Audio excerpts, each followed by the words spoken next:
Assalamu alaikum.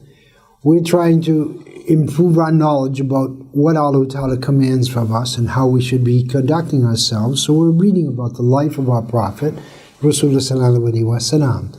Before I continue, again I want to read from the book Ethics of Islam. There's a hadith sharif that states, true religious knowledge will be rare towards the time of Qiyamah. Ignorant religious men will give fatwa according to their own views and cause people to deviate from the right path. Let us continue. On Sunday, Rasûlullah's illness became heavier. Hadrat Usama, who had been appointed commander of the army by the Messenger of Allah, arrived. He did not say anything to Usama. However, he raised his blessed arms and rubbed them gently on him.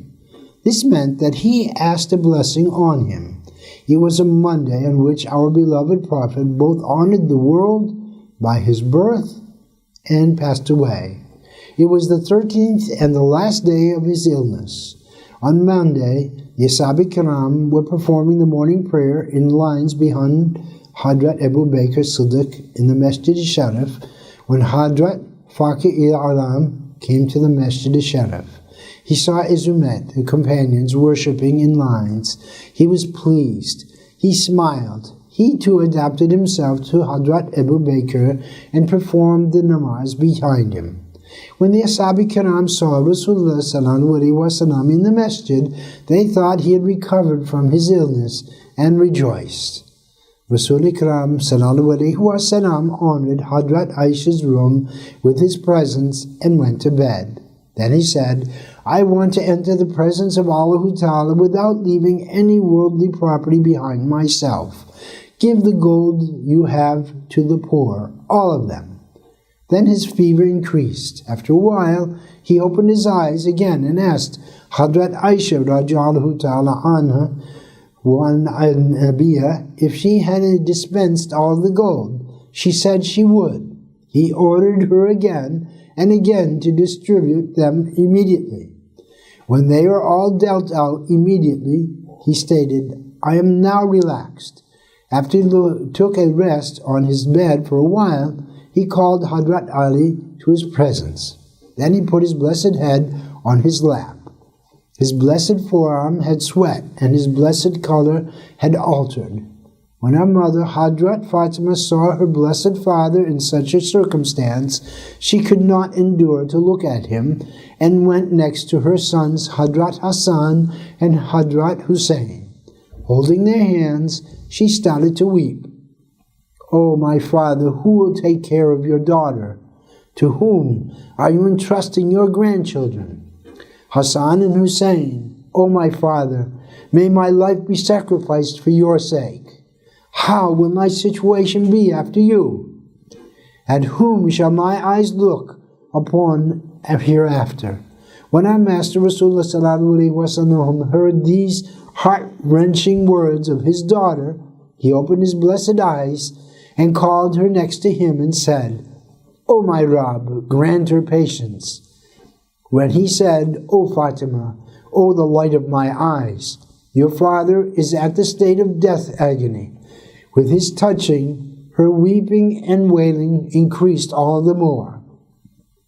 When Hadrat Ali said, O Fatima, please be quiet, do not sadden Rasulullah anymore, our beloved Prophet said, do not cause her more pain.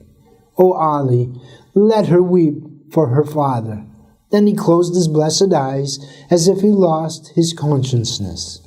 Then Hadrat Hassan came to the presence of his blessed grandfather, and when he said, while weeping, O my blessed grandfather, who can endure your separation? To whom can we submit the misery of our heart?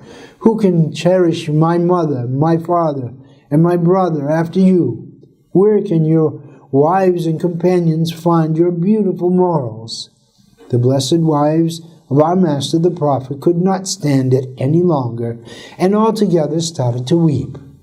When the companions, who were dolefully waiting outside, heard that the illness of our Master the Prophet had increased so, their hearts were wounded. They started to weep. They were begging, "Please open the door. Let us see the blessed face of Rasûlullah ﷺ once more." In order to see their beloved Prophet's blessed face once more, when the beloved of Allah Ta'ala, who was sent as a mercy for the worlds, heard those entreaties of his companions, showed his mercy and said, "Open the door." Then the notables of the Ashab went in. After our beloved Prophet had advised them patience, he said, "O my Ashab, you are the most superior and the most honorable of human beings. No matter whoever will come after you, you will enter paradise before all of them. Stand firm about keeping up the religion and making the Quran al-Karim your imam, your guide. Don't be remiss about the commands of the religion." Then he said, "O my Rabb, have I conveyed?" and closed his blessed eyes. His blessed face was sweating. Hadrat Ali made a sign for the companions to go out. After they went out, Hadrat Aisha came to his presence and requested advice. After he said to her, "O Aisha, protect yourself by sitting in the corner of your house." He started to shed tears from his blessed eyes. The Master of the Worlds was weeping. The hearts of people who were present there were wounded, and those people suffered great hardship. Wa alaikum salam.